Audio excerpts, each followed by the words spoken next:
Hi dear friends, ഇന്നത്തെ എൻ്റെ special recipe പപ്പായ പച്ചടിയാണ്. പഴുത്ത പപ്പായ വെച്ചിട്ടുള്ള പച്ചടി. എല്ലാ ഓണത്തിനും നിങ്ങൾ പൈനാപ്പിൾ വെച്ചിട്ടല്ലേ പച്ചടി ചെയ്യാറ്. ഇതുപോലെ പഴുത്ത പപ്പായ വെച്ചിട്ട് ഒരു പച്ചടി നിങ്ങളൊന്ന് തയ്യാറാക്കി നോക്കൂ. നിങ്ങൾക്ക് തീർച്ചയായും ഇഷ്ടപ്പെടും കേട്ടോ. നിങ്ങൾക്ക് ഈ വീഡിയോ ഇഷ്ടമായാൽ ലൈക്ക് ചെയ്യാനും ഷെയർ ചെയ്യാനും കമൻറ്റ് ചെയ്യാനും സബ്സ്ക്രൈബ് ചെയ്യാനും മറക്കല്ലേ. അപ്പോൾ നമുക്ക് റെസിപ്പിയിലേക്ക് പോകാം. ഞാനിവിടെ ഒരു പപ്പായ പഴുത്തത് എടുത്തിട്ട് തൊലി കളഞ്ഞിട്ടുണ്ട് കേട്ടോ. നിങ്ങളുടെ വീട്ടിലെ അംഗങ്ങൾക്കനുസരിച്ചിട്ട് പപ്പായ വലുത് വേണമെങ്കിൽ നിങ്ങൾക്ക് എടുക്കാം. ഇതുപോലെ ചെറിയ പീസുകളാക്കിയിട്ട് ഉള്ളിലെ കുരുവെല്ലാം കളഞ്ഞതിന് ശേഷം ഇത്രയും ഒരു വലിപ്പത്തിൽ, നമ്മൾ മത്തൊക്കെ എലിശ്ശേരി ഉണ്ടാക്കാൻ അരിയുന്ന ആ ഒരു വലിപ്പം ഉണ്ടല്ലോ, ആ ഒരു വലിപ്പത്തിൽ അരിഞ്ഞെടുത്തിട്ട് നമുക്ക് അടുപ്പിലേക്ക് ഒരു പാൻ വെച്ചതിന് ശേഷം നമ്മുടെ ഈ അരിഞ്ഞെടുത്ത പപ്പായ നമുക്കതിലേക്ക് ഇട്ട് കൊടുക്കാം. ഇനി ഇതിലേക്ക് ഞാനൊരു 8 പച്ചമുളക് ചെറുതായിട്ട് അരിഞ്ഞത്, നല്ല എരിവുള്ള പച്ചമുളക് കേട്ടോ, അത് ഞാനിതിലേക്ക് ചേർത്തിട്ട് ഒരു 1/4 കപ്പ് വെള്ളം ഒഴിച്ചു കൊടുക്കുന്നുണ്ട്. എന്നിട്ടൊരു സ്പൂൺ വെച്ചോ ഒരു തവി വെച്ചോ മെല്ലെ ഒന്ന് മിക്സാക്കി കൊടുക്കാം. നമുക്ക് നന്നായിട്ടൊന്ന് മിക്സാക്കിയതിന് ശേഷം ഇനി ഇതിലേക്ക് നമുക്ക് വേണ്ടത് ഉപ്പാണ്. ഇതിങ്ങനെ എല്ലാ ഭാഗത്തേക്കും ഒന്ന് പരത്തിയിട്ടതിന് ശേഷം നമുക്കിതിലേക്ക് ഒരു 1/4 ടീസ്പൂൺ ഉപ്പ് എല്ലാ ഭാഗത്തേക്കും ഒന്ന് തൂവി കൊടുക്കാം. ഇനി ഇതിലേക്ക് നമുക്ക് ഒരു 1/2 ടീസ്പൂൺ മഞ്ഞൾപ്പൊടി ഇട്ട് കൊടുക്കാം.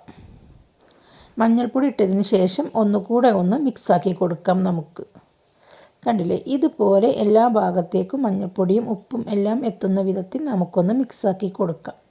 എന്നിട്ട് നമുക്കിത് അടച്ച് വെക്കാം. ഒരു 10 മിനിറ്റ് മതി നമുക്കിതൊന്ന് വെന്ത് കിട്ടാനായിട്ട്.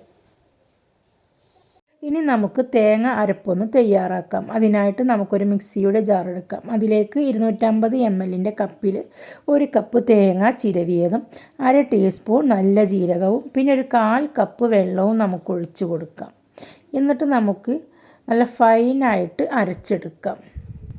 നമ്മുടെ പപ്പായ അടുപ്പിൽ വെച്ചിട്ട് ഇപ്പോൾ 8 മിനിറ്റ് ആയിട്ടോ. ഞാനൊന്ന് തുറന്ന് നോക്കി. എന്നിട്ട് ഞാനൊരു തവി വെച്ച് നന്നായിട്ടൊന്ന് ഉടച്ച് കൊടുക്കുകയാണ്. നമ്മുടെ മുളകും മഞ്ഞൾപ്പൊടിയും ഉപ്പെല്ലാം നമ്മുടെ പപ്പായയിൽ നന്നായിട്ട് പിടിച്ച് വന്നിട്ടുണ്ട്. ഇങ്ങനെ ഉടച്ചു കൊടുത്താൽ കുറച്ചുകൂടെ ടേസ്റ്റാണ് കേട്ടോ പപ്പായക്ക്. അതുകൊണ്ടാണ് ഞാനൊരു തവി വെച്ച് ഇതുപോലെ ഒന്ന് ഉടച്ചു കൊടുക്കുന്നത്. ഇനി നമുക്ക് ഇതിലേക്ക് കുറച്ച് കറിവേപ്പില, നല്ല നാടൻ കറിവേപ്പില വളരെ ചെറുതായിട്ട് അരിഞ്ഞിട്ട് അത് നമുക്കിതിലേക്കൊന്ന് ഇട്ട് കൊടുക്കാം. എന്നിട്ട് വീണ്ടും നമുക്ക് തവി വെച്ച് ഇതുപോലെ നന്നായിട്ടൊന്ന് മിക്സാക്കി കൊടുക്കാം. നന്നായിട്ട് മിക്സാക്കിയതിന് ശേഷം വീണ്ടും നമുക്കിത് അടച്ച് വെച്ച് ഒരു 2 മിനിറ്റ് കൂടി ഒന്ന് കുക്ക് ചെയ്തെടുക്കാം. അങ്ങനെ നമുക്ക് ടോട്ടൽ 10 മിനിറ്റ് വേണം കേട്ടോ. 2 മിനിറ്റ് കൂടി കഴിഞ്ഞതിന് ശേഷം തുറന്നതിന് ശേഷം നമ്മുടെ ഈ അരപ്പ് ഇതിലേക്ക് നമുക്ക് ഒഴിച്ചു കൊടുക്കാം. ഇനി നമുക്ക് ഈ അരപ്പൊന്ന് വേവാനായിട്ട് നന്നായിട്ടൊന്ന് ഇളക്കി യോജിപ്പിക്കണം. ഇതിലേക്ക് 1/2 ടീസ്പൂൺ കടുക് ചതച്ചത് കൂടി ചേർത്ത് കൊടുക്കാം നമുക്ക്. എന്നിട്ട് ഈ തേങ്ങയുടെ പച്ചമണം മാറുന്നത് വരെ നന്നായിട്ട് തന്നെ നമുക്ക് മിക്സാക്കി കൊടുക്കാം.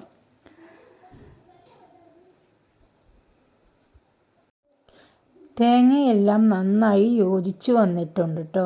ഇനി നമുക്കൊരു 5 മിനിറ്റ് വേണം ഒന്ന് തേങ്ങയുടെ പച്ചമണമെല്ലാം മാറി ഒന്ന് മിക്സാക്കി കിട്ടാനായിട്ട്. അപ്പോൾ നമുക്ക് ഒരു 5 മിനിറ്റിന് ശേഷം തേങ്ങയെല്ലാം പപ്പായയോട് ചേർന്ന് യോജിച്ചിട്ടുണ്ടാവും. നന്നായി യോജിച്ച് പച്ചമണം മാറിയതിന് ശേഷം തീ ഓഫാക്കി കൊടുക്കാം. തീ ഓഫാക്കി ചൂടാറിയതിന് ശേഷം നമുക്കിതിലേക്കൊരു 1/4 കപ്പ് പുളിയുള്ള തൈര് ഒഴിച്ച് കൊടുക്കാം. തൈരൊഴിച്ച് നന്നായിട്ട് തന്നെ നമുക്ക് മിക്സാക്കി കൊടുക്കാം. കുറച്ച് ചൂടേ ഉണ്ടാവുള്ളൂ കേട്ടോ. നമുക്ക് ഈ പപ്പായയുടെ പച്ചടിക്ക് കുറച്ച് ചൂടുള്ളപ്പോഴേ നമുക്ക് തൈരൊഴിക്കാൻ പാടുള്ളൂ. നന്നായിട്ട് മിക്സാക്കി കൊടുക്കുക. എന്നിട്ട് ഉപ്പ് കുറവുണ്ടെങ്കിൽ ഉപ്പിട്ട് കൊടുക്കാം. ഞാനിവിടെ ഒരു നുള്ളു ഉപ്പിട്ട് കൊടുത്തിട്ട് ഒന്നുകൂടി ഒന്ന് മിക്സാക്കി കൊടുക്കുകയാണ് കേട്ടോ. ഇനി നമുക്ക് ചെയ്യാനുള്ളത് താളിക്കാനാണ്. അപ്പോൾ നന്നായിട്ട് ഇളക്കി മിക്സാക്കിയതിന് ശേഷം നമുക്കിത് മാറ്റി വെക്കാം. നിങ്ങളുടെ വീട്ടിലെ അംഗങ്ങൾക്ക് അനുസരിച്ചിട്ട് വേണം ഇൻഗ്രീഡിയൻസ് എല്ലാം നിങ്ങൾ എടുക്കാൻ. അപ്പോൾ നമുക്കിത് താളിക്കാം. ഇനി നമുക്ക് അടുപ്പിലേക്ക് ഒരു കടായിയോ ചീനച്ചട്ടിയോ നമുക്ക് വെച്ച് കൊടുക്കാം. എന്നിട്ട് നമുക്ക് ഇതിലേക്ക് വെളിച്ചെണ്ണ ഒഴിച്ചു കൊടുക്കാം. 1/2 ടീസ്പൂൺ വെളിച്ചെണ്ണയാണ് കേട്ടോ ഞാൻ ഇതിലേക്ക് ഒഴിച്ചു കൊടുത്തിരിക്കുന്നത്. ഇനി ഇതിലേക്ക് നമുക്കൊരു 1/4 ടീസ്പൂൺ കടുകിട്ട് കൊടുക്കാം. കടുക് നന്നായി പൊട്ടി വരുന്ന സമയത്ത് ഒരു വറ്റൽമുളക് നമുക്ക് 2-3 കഷ്ണങ്ങളായി പൊട്ടിച്ചിട്ട് കൊടുക്കാം. കറിവേപ്പില ഇട്ട് കൊടുക്കാം. എന്നിട്ട് നമുക്ക് നമ്മുടെ ഈ പപ്പായ ഞാനൊരു സെർവിങ് ബൗളിലേക്ക് മാറ്റി കൊടുത്തിരുന്നു. ഇതിൻ്റെ മീതേക്കാണ് കേട്ടോ ഞാൻ ഒഴിച്ച് കൊടുക്കുന്നത്. ഇങ്ങനെ ഒഴിക്കുമ്പോൾ കാണുമ്പോൾ ഒരു ഭംഗിയാണ്. ആ ഭംഗിക്ക് വേണ്ടിയിട്ടാണ് കേട്ടോ. മറ്റേത് ഞാൻ ഒഴിച്ചതിന് ശേഷം സെർവിങ് ബൗളിലേക്ക് മാറ്റുമ്പോൾ നമ്മുടെ കറിവേപ്പിലയും കടുകൊന്നും കാണാൻ ഭംഗി ഉണ്ടാവില്ല. അപ്പോൾ ഒരു ഭംഗിക്ക് വേണ്ടിയിട്ടാണ് ഞാൻ ഇങ്ങനെ ചെയ്തത്. നിങ്ങളുടെ ഇഷ്ടത്തിനനുസരിച്ച് നിങ്ങൾ ചെയ്യുക. നിങ്ങൾക്ക് ഈ വീഡിയോ ഇഷ്ടപ്പെട്ടാൽ ലൈക്ക് ചെയ്യുക, ഷെയർ ചെയ്യുക, കമൻറ്റ് ചെയ്യുക, സബ്സ്ക്രൈബ് ചെയ്യുക. അപ്പോൾ ഓക്കേ.